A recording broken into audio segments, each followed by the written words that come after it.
Hey there. My name's Josh. I'm one of the pastors here at Shore Life Church, and thanks for tuning in, being part of our continued exploration of the Psalms. Today we're going to be in Psalm 8. And if we would have started at the beginning of Psalm 1, and worked our way through up to Psalm 8, we would have encountered a stretch of 5 consecutive Psalms, starting in Psalm 3, where we just would have been walked through the valley of despair. We would have been walked through the ongoing laments, the pleas for protection, the pleas for deliverance. And so it was really a dark valley that the psalmists have been walking us through. And then we would begin, as we worked our way through Psalm 7, we would have begun to hear the sweet, subtle chorus, the joy-filled, heartfelt song expressed beautifully here in Psalm 8. And after a brief time in Psalm 8, which we are about to do in just a little bit, we would return back towards the pain and anguish of brokenness through the next couple Psalms. But just for that moment in Psalm 8, there's this pause in the Psalter.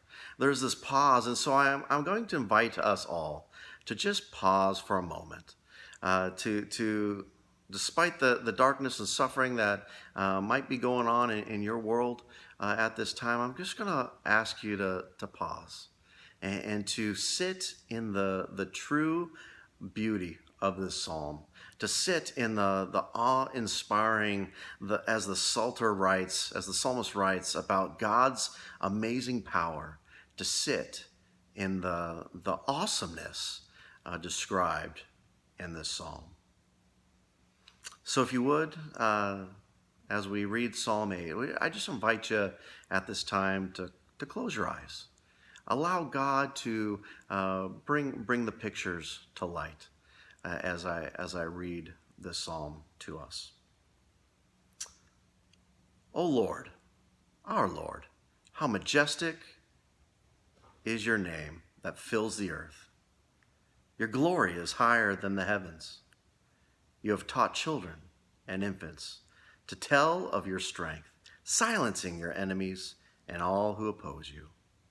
When I look at the night sky, I see the work of your fingers, the moon and the stars you set in place. What are mere mortals that you should think about them, human beings, that you should care about us?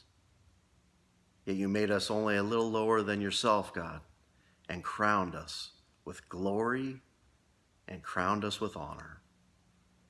You gave us charge of everything you made, putting all things under your authority, the flocks and the herds and all the wild animals, the birds in the sky, the fish in the sea, and everything that swims the ocean current.